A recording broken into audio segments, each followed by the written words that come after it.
Tout le monde les sous-cote alors que la Côte d'Ivoire débarque à la Coupe du Monde 2026 avec l'une des plus grosses dynamiques de la planète.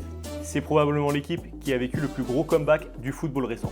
En 2024, ils jouent leur CAN à domicile et tout le pays rêve du trophée. Mais là, catastrophe. Défaite 4-0 contre la Guinée équatoriale. Sélectionneur viré et tout le pays pense que c'est terminé. Sauf que non. Emers Faye reprend l'équipe et il se qualifie sur un miracle. Et le miracle se poursuit. Ils sortent le Sénégal, puis le Mali et la RDC. Et enfin, finale contre le Nigeria. Champion d'Afrique, mon frère.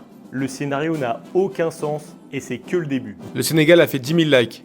Est-ce que les Ivoiriens peuvent faire mieux? Si vous kiffez ce genre de contenu, abonnez-vous. Vous avez suivi leur parcours en qualification de la Coupe du Monde? 10 matchs, 0 défaite, 25 buts marqués, 0 encaissés. Il n'y a qu'à la CAN 2026 où ils n'ont pas vraiment performé. Enfin, pas performé pour la Côte d'Ivoire, ça veut dire s'arrêter en quart de finale. Autant vous dire que beaucoup de sélections signeraient pour ce parcours. Et comme pour rappeler à tout le monde qu'ils arrivent très chaud, pendant les matchs de prépa, ils sont allés taper la France. 2-1 chez elle, menés au score 1-0, puis comeback, encore.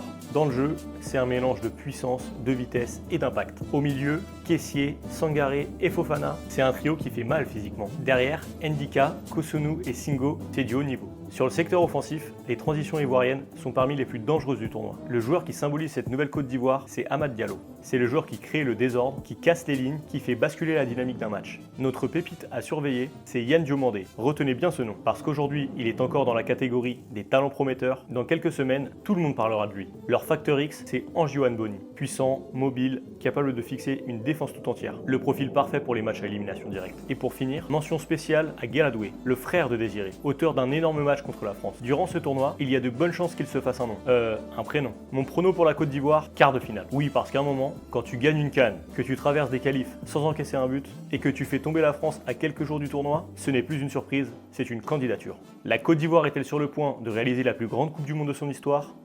Dites-le nous dans les commentaires.